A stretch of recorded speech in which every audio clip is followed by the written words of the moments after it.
여호와의 말씀이니라. 그러나 보라, 날이 이르리니 다시는 이스라엘 자손을 애굽 땅에서 인도하여 내신 여호와께서 살아계심을 두고 맹세하지 아니하고 이스라엘 자손을 북방 땅과 그 쫓겨났던 모든 나라에서 인도하여 내신 여호와께서 살아계심을 두고 맹세하리라. 내가 그들을 그들의 조상들에게 준 그들의 땅으로 인도하여 드리리라. 여호와의 말씀이니라.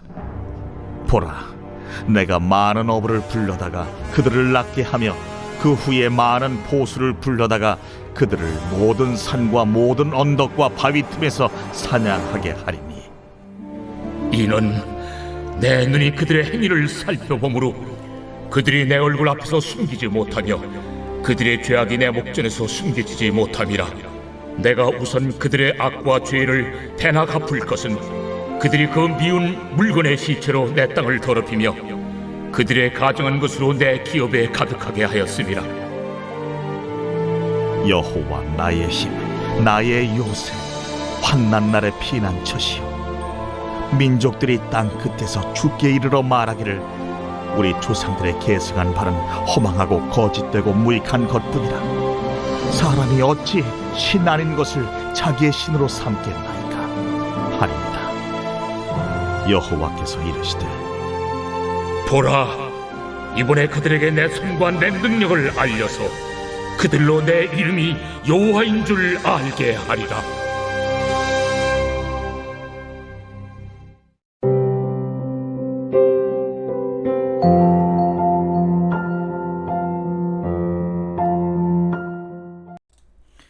여러분 반갑습니다. 오늘도 큐티로 여는 기막힌 하루입니다. 본 말씀 예레미야 16장 14절부터 21절의 말씀입니다. 자, 오늘 주님은 이스라엘에 대한 징계를 말씀하시면서 징계의 목적과 이유로 말씀해 주십니다. 자, 그것이 무엇입니까? 첫 번째로 사랑하기 때문에 징계하십니다. 자, 14절 15절의 말씀에 여호와의 말씀이니라. 그러나 보라, 날이 이르리니 다시는 이스라엘 자손을 애굽 땅에서 인도하여 내신 여호와께서 살아계심을 두고 맹세하지 아니하고 이스라엘 자손을 북방 땅과 그 쫓겨났던 모든 나라에서 인도하여 내신 여호와께서 살아계심을 두고 맹세하리라. 내가 그들을 그들의 조상들에게 준 그들의 땅으로 인도하여 드리리라 그랬습니다. 자, 오늘 큐티 본문의 순서를 보면 하나님께서 이스라엘에 대한 징계를 말씀하시기 전에 먼저 이 징계의 목적을 말씀하시는 것을 봅니다. 주님이 이스라엘을 가혹할 정도로 아프게 징계하시는 목적은 그들을 그들의 조상들에게 준 그들의 땅으로 인도하여 드리기 위함이라고 하십니다. 다시 말하면 타락한 이스라엘 백성들을 회개케 하여서 구원하시기 위한 것이 이 징계의 목적이라는 것입니다. 여러분, 성경은 일관되게 인간에게 징계가 필요하다는 것을 강조합니다. 특별히 부모가 자녀를 영적 후사로 세우기 위해서 반드시 징계가 필요하다고 말합니다. 왜 그렇습니까? 그 이유에 대해서 잠언서 20장 30절은 이렇게 대답해 주고 있습니다. 상하게 때리는 것이 악을 없이 하나니 매는 사람 속에 깊이 들어가느니라. 여러분, 부모가 자녀에게 징계를 내리는 이유는 자녀의 악을 없애기 위한 것이라는 것입니다. 하나님도 마찬가지입니다. 자기 백성을 사랑하시기에 우리 속에 있는 악을 제거하시기 위해서, 또 우리를 구원하시기 위해서 때로는 혹독하게 징계를 하시는 것입니다. 여러분, 어떤 사람들은 하나님의 징계를 당할 때 이 징계가 내가 죄를 지었기 때문에 하나님이 화가 나셔서 벌을 주시는 것이다, 이렇게 징계를 그저 죄의 대가로만 생각을 합니다. 물론 죄에는 분명히 대가가 따릅니다. 그러나 하나님이 우리의 죄에 대해 징계하시는 진짜 목적은 그저 대가를 치르게 하시기 위한 것이 아니라 그 징계를 통해 죄의 종노릇하는 우리를 해방시키시고 우리를 구원하시며 거룩한 백성으로 변화시키시고자 하는 것이 바로 그 사랑의 목적이라는 것입니다. 여러분, 징계가 벌이라고만 가르치면 성도들의 마음에는 늘 죄책감과 두려움만 남을 뿐입니다. 그러나 징계의 진짜 목적이 사랑이며 또 구원이라는 것을 알게 될 때 비로소 우리는 징계 가운데서도 감사할 수 있습니다. 소망을 품을 수 있습니다. 변화를 이룰 수가 있는 것입니다. 제가 어떤 매체에서 아이에게 매를 든다면 명심해야 될 10가지라는 글을 보게 되었습니다. 그 글에서 첫 번째로 강조하는 것이 무엇인가 하면 가능하면 매를 피하라는 것입니다. 맞습니다. 매는 최후의 수단입니다. 여러분, 우리 주님도 매를 아무 때나 원칙 없이 드시는 것이 아닙니다. 인내하시고 또 인내하시며 외치시고 또 외치지만 그들이 듣지 않을 때 최후의 수단으로 사용하시는 것이 바로 매를 드시는 것입니다. 자, 그리고 그 다음으로 강조하는 것이 무엇인가 하면 아이에게 매를 달 때는 이유를 명확히 설명을 하는 것입니다. 무엇을 잘못했는지, 그리고 이 매를 대는 이유는 네가 미워서가 아니라 오히려 너를 사랑해서 잘못을 바로잡기 위해서, 그래서 너에게 이 매를 댈 수밖에 없다는 것을 반드시 꼭 먼저 설명을 하는 것입니다. 여러분, 오늘 주님이 본문의 말씀을 통해 하시는 일이 바로 그것입니다.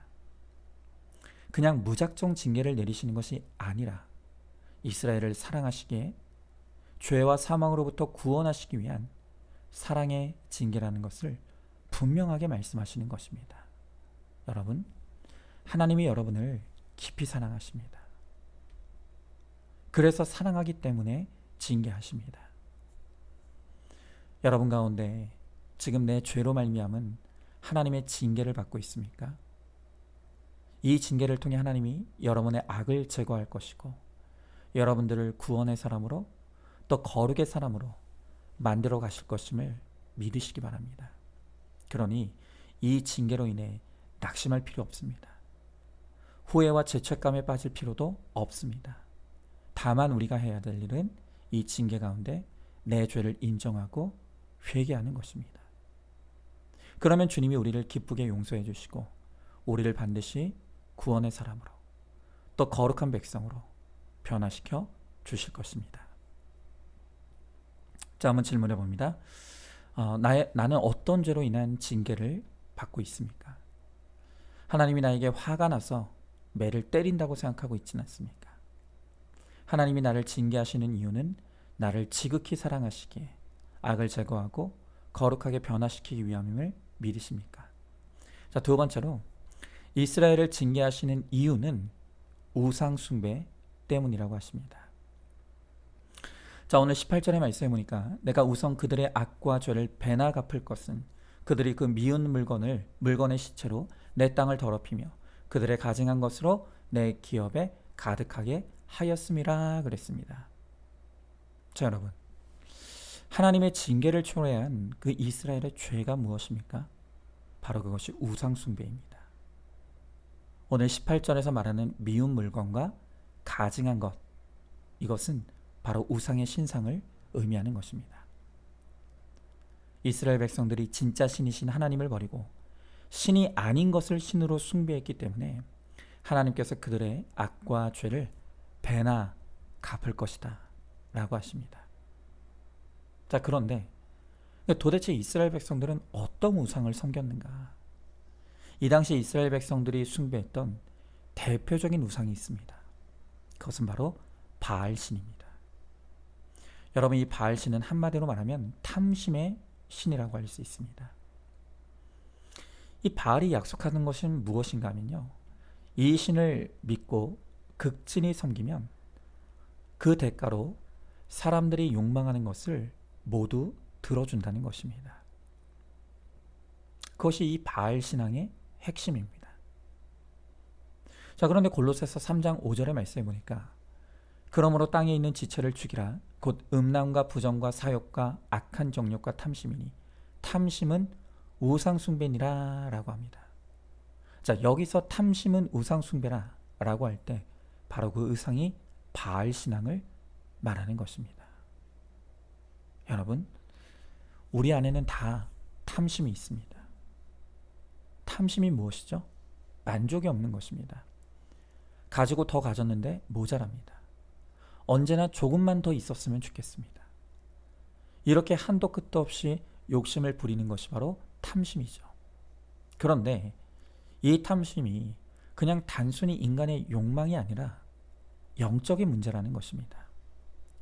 지금 우리 속에 세워져 있는 바알신의 영향으로 우리가 탐심을 추구하게 된다는 것입니다. 여러분, 우리의 이 탐심은 참 다양한 것으로 나타납니다. 심지어 이게 뭐가 그렇게 큰 죄인가 싶은 것도 있습니다.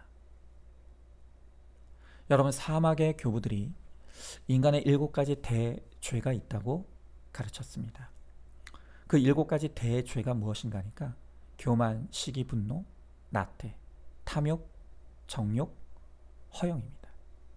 자, 그런데 마지막 7번째 대죄가 무엇인가 하니까 그게 바로 탐식입니다. 음식을 탐하는 식탐. 이 식탐이 그냥 죄도 아니고 대죄라는 것입니다. 여러분, 이게 공감이 가십니까? 우리는 음식을 탐하는 것이 뭐가 그렇게 큰 죄인가 싶지만 그게 그렇지 않다는 것입니다. 제가 얼마 전에 한 예능 프로그램에 비만 전문 의사가 출연한 영상을 보게 되었습니다.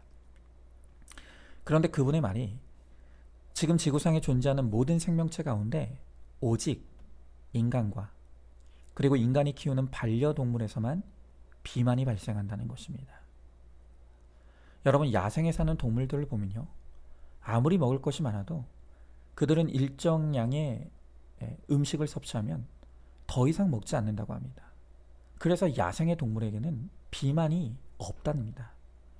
그런데 인간이 키우는 반려동물만이 끝없이 먹고 또 먹다 비만에 걸리고 만다는 것입니다.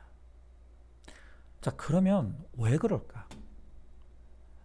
그는 설명하기를 식욕에는 2종류의 식욕이 있는데 건강을 지키기 위한 목적으로 먹는 항상성 식욕이 있고 그 반대가 쾌락적 식욕, 중독적 식욕이 있다는 것입니다. 자, 그런데 오직 인간만이 건강을 유지하는 데 필요한 만큼만 음식을 먹는 것에 만족하지 못하고 쾌락을 위해서 중독적으로 끊임없이 식탐을 부린다는 것입니다. 그런데 그것이 비만을 일으키고 그 비만이 당뇨, 고지혈, 혈압 그리고 그에 따라오는 여러 합병증을 불러오고 결과적으로는 그 식탐이 사람을 죽음에 이르게 한다는 것입니다. 여러분, 탐심에는 그게 무슨 종류가 됐든 좋은 탐심은 없습니다. 탐심이 대죄인 이유는 탐심이 죄를 낳고 죄가 사망을 낳기 때문입니다. 여러분, 음식뿐만이 아니죠. 우리의 탐심의 가장 무서운 대상은 바로 두말할 것도 없이 돈일 것입니다. 먹어도 또 먹으려고 하는 탐식의 죄이든 벌어도 또 벌고 싶어하는 이 돈에 대한 탐심 역시 죄라는 것을 알아야 합니다. 어떤 사람은 그렇게 말합니다. 아니, 세상에 돈 욕심 없는 사람이 어딨냐고. 인간이면 당연한 것 아니냐. 맞습니다. 여러분, 이 박은성 목사도 돈 좋아합니다. 돈 욕심 많습니다. 그리고 때로는 돈 걱정에 빠져들기도 합니다. 그러나 적어도 돈에 대한 탐심을 품으면 안 된다는 것은 압니다. 왜 그렇습니까? 그 탐심이 주님께로부터 온 것이 아니기 때문에. 그리고 돈에 대한 탐심을 가지면 절대로 주님을 제대로 믿지 못하기 때문입니다. 여러분, 우리는 이 세상에 돈보다 더 중요한 것이 있다는 것을 압니다. 사랑이 그렇죠. 그리고 가족도 그렇습니다. 그런데 여러분, 돈보다 사랑이 더 중요하다는 것을 알고 돈보다 가족이 더 중요하다는 것을 우리가 모르는 것이 아닌데, 그런데 막상 돈 문제가 터지면 돈 앞에서 사랑도 가족도 다 깨지는 것을 봅니다. 여러분, 돈에 대한 탐심이 그토록 무서운 것입니다. 돈 앞에서 부모 자녀 관계도 다 깨트립니다. 부부 관계도 깨트립니다. 형제 자매 관계도 다 무너뜨립니다. 건강도 잃어버리게 합니다. 그리고 마지막에는 신앙도 다 팔아버립니다. 여러분, 어떤 목사님의 이야기를 들으니까요, 어느 날 그 교회 한 성도님에게 전화가 왔는데 그 성도가 하는 말이 자기가 이제까지 헌금한 거를 다 계산해서 돌려달라고 하더랍니다. 지금 내가 너무 어려워서 정말 돈이 필요한데 곰곰이 생각을 해보니까 이제까지 자기가 낸 헌금이 너무 아깝더라는 것입니다. 그러니 내 돈을 돌려달라고 하더랍니다. 물론 얼마나 어려우면 그랬을까 싶기도 합니다. 하지만 주신 분도 하나님이시고 가져가시는 분도 하나님이시라고 했는데 지금 내 인생에 하나님이 물질을 걷어가시는 사건이 일어났다면 거기서 지금 우리가 해야 될 일은 하나님과 나와의 이 관계를 점검하고 바로 거기서 우리의 죄를 회개해야 되는 것입니다. 그런데 지금 이분에게는 하나님과의 관계, 하나님을 잃어버리는 것보다 돈을 잃어버리는 것이 더 무섭고 더 아까운 것입니다. 자, 여러분, 이게 정상적인 생각입니까? 여러분, 평소에 우리의 믿음 같으면 상상이나 할 수 있는 일이겠습니까? 그런데 이런 일이 일어나는 이유는 바로 우리 안에 있는 탐심이에요. 바로 바알의 우상이 있기 때문입니다. 여러분, 바알 우상은 우리의 모든 사람 안에 다 있습니다. 이 우상의 실체를 깨닫지 못하고 회개로 깨트리지 못하면 우리는 다 탐심에 사로잡혀 망하고 죽게 되는 것입니다. 여러분, 지금 이 시간 내 안에 세워져 있는 그 바알 신상의 실체를 볼 수 있게 되길 원합니다. 그리고 그 바알 신앙이 나로 하여금 탐심을 부리게 하고 죄짓게 하는 것이 무엇인지를 점검해 보십시오. 그리고 이 문제를 가지고 하나님 앞에 회개하시기 바랍니다. 그리고 하나님께서 은혜로 고치시고 치유해 주시기를 구하십시오. 그럴 때 우리가 죄와 사망의 권세로부터 자유함을 얻고 하나님의 징계를 넘어 구원과 거룩에 이르게 될 것입니다. 자, 한번 질문해 봅니다. 내 안에 탐심의 영, 바알의 우상이 있다는 것을 깨닫습니까? 바알에 굴복되어 탐심을 부리는 것이 무엇입니까? 그 탐심이 나를 죄와 사망으로 이끈다는 것도 깨닫고 있습니까? 주님께 내 탐심을 회개함으로 치유와 회복을 그리고 거룩을 구하시기 바랍니다. 우리 함께 기도하겠습니다. 주님, 오늘 주님께서 이스라엘을 징계하신다고 하십니다. 그러나 이 징계는 그들을 사랑하시기 때문에, 그래서 그들을 반드시 구원하시고 거룩한 백성으로 세우셔야 하기에, 그래서 하나님이 주시는 사랑의 징계라고 말씀하십니다. 징계가 아니면 우리 안에 죄가 제거될 수 없고 우리가 평생 죄의 종노릇하다 비참한 인생을 살아갈 수밖에 없기에 우리를 불쌍히 여기셔서 죄와 사망의 권세로부터 우리를 해방시키시기 위해 오늘 이 징계를 우리들에게 허락하신다고 하십니다. 특별히 오늘 이 징계를 통해 하나님이 제거하길 원하시는 우리에게 악과 죄는 바로 우상숭배, 이 바알의 우상을 깨트리시고자 하신다고 주님 말씀하십니다. 주님, 우리 안에 끝없는 욕심이 있습니다. 그래서 이 욕심이 나를 병들게 하고 나를 죽게 하고 있습니다. 죄짓게 만듭니다. 주님, 우리 안에 세워진 이 바알의 우상을 우리가 주님 발 앞에 내려놓을 수 있게 하시고 주님의 은혜로 깨어짐으로 말미암아 이제는 정말로 우리가 하나님만을 믿고 사랑하며 섬길 수 있게 하시고 주님을 믿는 믿음 안에서 참된 은혜를 누리는 우리 모두가 되게 하여 주시옵소서. 믿사오며 사랑이 많으신 우리 예수님 이름 받들어 기도드리옵나이다. 아멘. 오늘도 큐티로 기막힌 하루를 살아내는 하늘가족 공동체 우리 모든 성도님 되시기를 주님의 이름으로 축복합니다.